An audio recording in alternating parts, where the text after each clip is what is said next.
இயேசுவை நாமத்தில் உங்களுக்கு அன்பின் வாழ்த்துக்கள். நல்லா இருக்கீங்களா?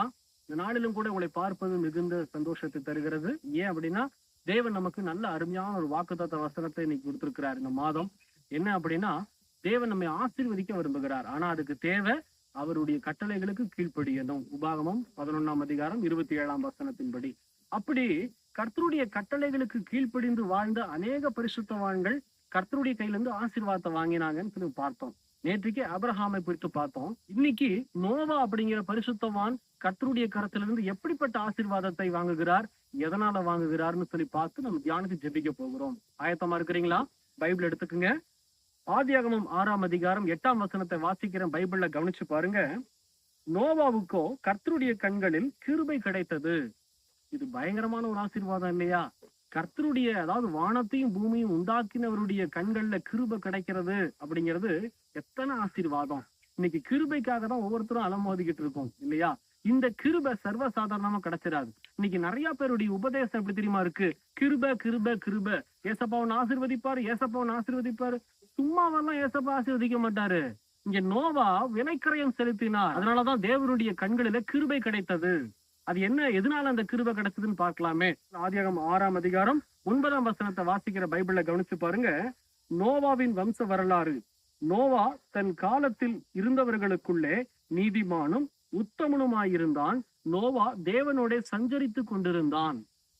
நோவாவுடைய நாட்களில, அந்த மனுஷன் வாழ்ந்துட்டு இருக்கிற நாட்கள்ல நீதிமானாகவும் உத்தமனாகவும் அநேக ஜனங்களுக்குள்ள நோவா கர்த்தருக்கு கீழ்ப்படிந்தவராய் வாழ்ந்தபடியினால் கர்த்தருக்குள்ள சஞ்சரித்து கொண்டிருந்தார். அப்படின்னா தினந்தோறும் ஆண்டருக்குள்ள சம்பாஷணை, அதாவது ஜெபித்து கொண்டிருக்கிற ஒரு தேவ மனிதர். அப்படிப்பட்ட நோவாவை தான் கர்த்தர் நோவாவையும் நோவாக்குண்டான குடும்பத்தையும் ஆசீர்வதித்து பாதுகாக்கிறார். எதிலிருந்து பாதுகாக்கிறார் தெரியுமா? முதல் உலக அழிவை ஆண்டவர் கொண்டு வந்தார். மனுஷங்களை உண்டாக்கினாரு. ஆனா அதே சமயம் மனிதர்கள் கர்த்தருக்கு விரோதமா பாவம் செய்யும் போது, இந்த பாவம் உச்சகட்டத்தை தொடும் போது கர்த்தர் உலகத்தை அழித்தார் என்பதை குறித்து நம்ம வேதத்தை தியானிக்கிறோம். அந்த உலக அழிவுல நோவாக்கும் நோவாவுடைய குடும்பத்துக்கும் ஒரு சில வாயிலா ஜீவன்களுக்கு மட்டும் ஆண்டவர் ஒரு ஸ்பெஷலான ஒரு ஆசீர்வாதத்தை வைத்திருக்கிறார். என்ன தெரியுமா? நீங்க பிழைச்சிட்டீங்க, மத்தவங்களை அழிக்க போறேன், மத்தவங்க எல்லாம் சாபமா மாறிட்டாங்க, நீங்க ஆசீர்வாதமா இருக்கிறீங்க அப்படின்னு சொல்லி ஒரு பேழையை உருவாக்கி நோவாவையும் அவன் குடும்பத்தையும் ஒரு சில வாயிலா ஜீவன்களையும் அந்த பேழைக்குள்ள பாதுகாத்து அழகா அடுத்து ஒரு புதிய ஆசீர்வாதத்துக்குள்ள இவங்க எல்லாத்தையும் பிரவேசிக்கும்படி செய்து புது ஒரு வாழ்க்கையை கொடுக்கிறார். எவ்வளவு பெரிய ஒரு ஆசீர்வாதம்! ஒரு முழு உலகத்தையும் அழிவுக்குள்ள நடத்தும் போது இவங்க மட்டும் ஆசீர்வாதத்தை, பாதுகாப்பை பெற்றுக்கொள்றாங்க. ஏன் அப்படின்னா, அன்னைக்கு வாழ்ந்த மனுஷங்களுக்குள்ள, வேதவசனம் தெளிவா சொல்லுது, அன்னைக்கு வாழ்ந்த மனுஷங்களுக்குள்ள நோவா மட்டும் நீதிமானாகவும் கர்த்தருக்கு கீழ்ப்படுகிற மனிதனாகவும், இதோ கர்த்தருடைய பார்வையில சரியாய் நடக்கிற ஒரு மனுஷன், குறிப்பா கர்த்தரோடு சஞ்சரிக்கிற, எந்நேரமும் கர்த்தரோடு உரையாடி கொண்டிருக்கிற, ஜெபிக்கிற மனுஷனாய் நோவா காணப்படுகிறபடினால மட்டும்தான் நோவா ஆசீர்வாதத்தை பெற்றுக் கொள்ளுகிறார். எனக்கு பிரியமான ஜனமே, இன்னைக்கு நம்மளும் நோவாவை போல இருக்கிறோமா? கர்த்தருடைய வார்த்தைக்கு கீழ்ப்படுகிறோமா? கர்த்தர் கொடுத்திருக்கிற காரியங்கள்ல நீதிமானா நம்ம விளங்குறோமா? வசனத்துக்கு நம்ம கீழ்ப்படுகிறோமா? குறிப்பா தினந்தோறும் ஜெபிக்கிறோமா? யோசனை பண்ணி பாருங்க. இங்க நோவா, வேதம் சொல்லுது, அவர் சஞ்சரித்து கொண்டிருந்தார், சம்பாஷணை செய்து கொண்டிருந்தார். நோவா தினமும் ஜெபிக்கிறனாலதான் நீதிமானா வாழ முடிஞ்சது, உத்தமனா வாழ முடிஞ்சது. பரிசுத்த குலத்திலான மனுஷங்க இருந்த போதிலும் இவர் பரிசுத்தமா வாழ முடிஞ்சது. இன்னைக்கு நிறைய பேரை பாக்குறேன், சர்வசாதாரணமா சொல்றாங்க. என்ன தெரியுமா? எப்படி பிரதர், பக்கத்துல ஒருத்தர் பாவம் பண்ணும் போது என்னால அந்த பாவத்தை செய்யாம இருக்க முடியலையே. அந்த டைம்ல பாருங்க நோவா எப்படி வாழ்ந்திருக்கிறாரு. தான் கூட இருக்கிறவன் பரிசுத்த குலத்திலா இருந்தாலும் நோவா பரிசுத்தம் உள்ளவராய் வாழ்ந்தபடியினால மட்டும்தான் நோவாவை கர்த்தர் ஆசீர்வதித்து பாதுகாத்திருக்கிறார். தயவு செய்து, பக்கத்துல தப்பு பண்ணாங்க அதனால நானும் தப்பு பண்ணேன், பக்கத்துல இப்படி பேசுனாங்க நானும் இப்படி பேசினேன், சித்தப்பிள்ளை மாதிரி பேசாதீங்க.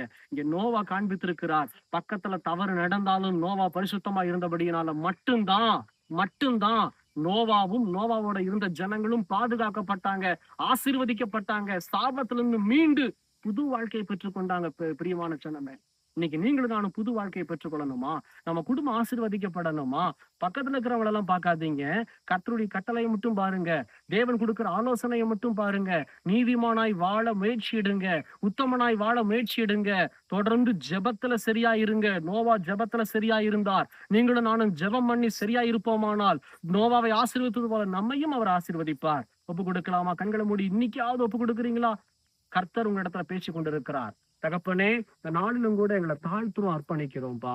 நோவா நீதிமானாக உத்தமனாக உம்முடைய சமூகத்துல நித்தமும் செபிக்கிறவராக வாழ்ந்தபடியினால் ஆண்டவரே உம்முடைய கண்களிலே நோவாவுக்கு கிருபை கிடைத்ததே, அதே போல இன்னைக்கு இந்த ஜெபத்தை கேட்டு இந்த வார்த்தைகளை கேட்டு யாரெல்லாம் தன்னுடைய வாழ்க்கையை அர்ப்பணிக்கிறாங்களோ அவங்க ஒவ்வொருத்தரையும் நீதிமானாக உத்தமனாக உம்முடைய சமூகத்துல நித்தமும் செபிக்கிறவர்களாக கர்த்தர் மாற்றி உம்முடைய கண்களிலே அவர்களுக்கு தயவு கிடைத்து ஆண்டவரே கிருபை உண்டாகும்படியாய் எங்களை தாழ்த்துறோம், அர்ப்பணிக்கிறோம், வெறுமையாக்குகிறோம். கர்த்தர் எங்களையும் எங்களுக்கு உண்டான சகலத்தையும் உங்க நாமத்தினால ஆசீர்வதிங்க.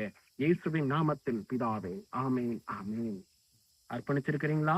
கர்த்தர் உங்க அர்ப்பணிப்பை பார்த்திருக்கிறார். இன்னைக்கு நோவாவை ஆசீர்வதிச்சது போல உங்களை என்னையும் ஆசீர்வதிக்க அவர் வல்லமையுள்ளவரா இருக்கிறார். எங்களுக்காகவும் ஜெபித்துக் கொள்ளுங்கள். கர்த்தர் உங்களை ஆசீர்வதிப்பாராக. God bless you.